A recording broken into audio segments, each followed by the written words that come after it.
Well, good morning. Welcome to Debbie's Back Porch. So glad to have you with us. Today I'm going to do something I don't do often. I'm going to make ricotta cheese. I have several recipes coming up that uses ricotta, so I made some up.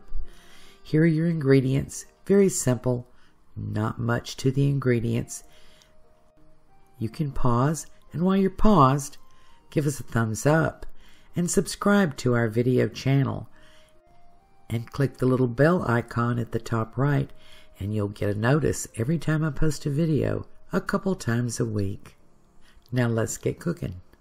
So I've gathered up my equipment and ingredients, and I just want to tell you, you do need to use non-chlorinated water here. I have a filter system. If you don't, you may want to buy just one bottle of filtered water. You also want to be sure to use a heavy pan and some kind of a slotted strainer. And you really do need a thermometer to do this right. I've got one that clips onto the side of the pan. If you have an instant read, that's fine. But you're going to need to control the temperature of the milk during the process a little bit. So I'm going to pour my gallon of milk in. This old pot I've got is about 40 years old, and I very rarely use it anymore. But it's just the perfect size for this, and so I dug it out. We're going to turn the heat on low.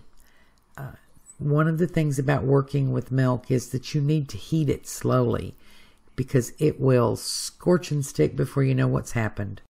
And you want to use a heavy pan. So I've put in a teaspoonful of salt. Ricotta is not a highly salted cheese, but if you don't put a little bit in, it doesn't have much flavor at all. And I'm going to stir that in well. My heat is on. Now, I have a high BTU burner here, and I have the heat on about 3, pretty low. If that takes too long for you, you can turn it up to 4, but, you know, patience is key here. Now this is going to take about an hour, and I'm certainly not going to have to show you the whole thing. Here, Athena's practicing her stirring. I'm going to time-lapse this and just give you the highlights, because most of this hour is just going to be spent slowly stirring and watching the thermometer. But we want to heat it up to about 80-90 degrees before we put in our citric acid.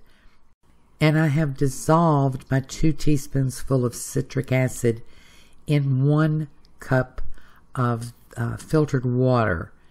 And when I get it up, I may be doing this a little bit early, but that's okay. I'm pouring in half of that right now. And I've still got a half cup over here, because later I may want to add some more. You could just do 1 teaspoonful and a half cup right now, and then if you need more, make it up. But I went ahead and made up the whole cup.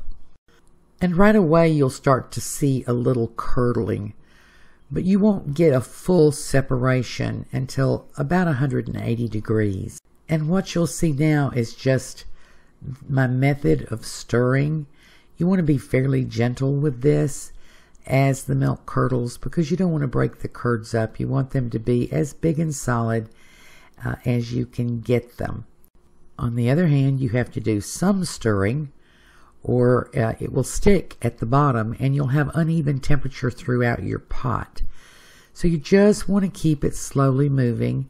And yes, you do have to stay right with it. If you go off and leave it, you can get a mess really quickly. I'm going to move in a little bit here. You can see that we're getting a lot of curds, but that the milk is still white. It still looks like milk. And we're going to do this until the milk turns to whey and is kind of yellow. Let's talk a little bit about milk. I'm using grocery store milk, which is why I don't do this often, because there's very little savings. There's some savings, but there's very little savings unless you find milk on sale, or unless you have access to raw milk. You get more from raw milk. This is homogenized, pasteurized. Don't even try this with ultra pasteurized milk. The curds just don't form properly. Okay, we're at 180 degrees, and you can see the separation now. I'm going to heat this on up to 195, still slowly and still just gently stirring. I'm going to test the temp in the middle of the pot just to make sure that I'm getting good circulation, and continue the gentle stirring. At 195, I'm going to turn it off, and then I'll let it sit 15 to 20 minutes totally undisturbed. And this is going to allow the curds to form and coagulate and get nice and big. Don't skip this step. I'll be back in about 20 minutes. Now I'm going to strain this, and I have a piece of muslin over there that I would use if I needed to. I don't think I'm going to need it, but at the end I'll pour the last of the whey through it. So I'm going to gently lift this out, let it drain a little over the pan, and then put it in my wire strainer. And I want you to see those nice big curds and that creaminess. This is really good ricotta cheese. Now, you know, when you buy the fresh whole milk ricotta in the store, it's still pretty liquid. I'm going to let this drain more than that, and I end up with just under 2 pints, which means that on this process I saved about $2 from buying the fresh ricotta. But my finished product is going to be much drier and firmer because I'm going to use this on pizza. And I want to get a lot of that moisture out. I'm going to use some of it on pizza.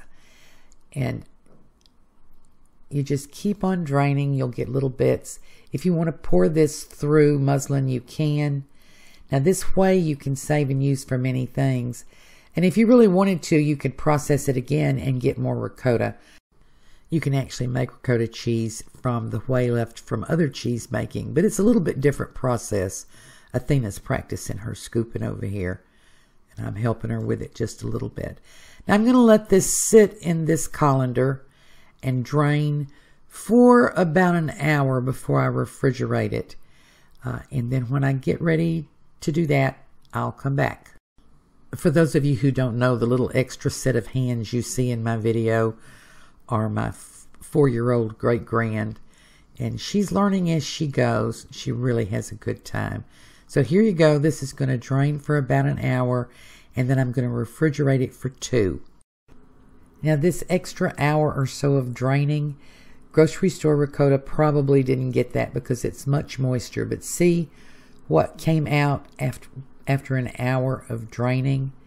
And I'm going to save some of this whey for bread making, but I'm not going to save it all. That's a lot. I'll never use up that much. Okay, so see the quality you have here. This is pretty dry, pretty firm. It tastes so creamy. And you know, after I tasted it, I thought, well, you know, maybe another teaspoonful of salt, but you can always salt it when you're cooking. Now I'm just going to keep mine in pint jars. You can get little cheese molds, and before you put it in the refrigerator, you can press it into the cheese mold and let it refrigerate that way. And then you'll get a nice little piece of cheese that you can slice with. Look at that. Look at those big creamy curds. I don't have a cheese mold, and I'm going to use this for cooking, so I'm just going to store it in 2-pint jars. And this will keep up to 10 days in your fridge. I see some pizza, some calzone, maybe some manicotti in my future. Thank you for joining us on Debbie's Back Porch.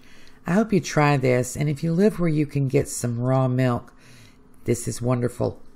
And just a note about that, if you worry about raw milk, this process is going to pasteurize the milk, so it'll be fine. You don't have to worry about it.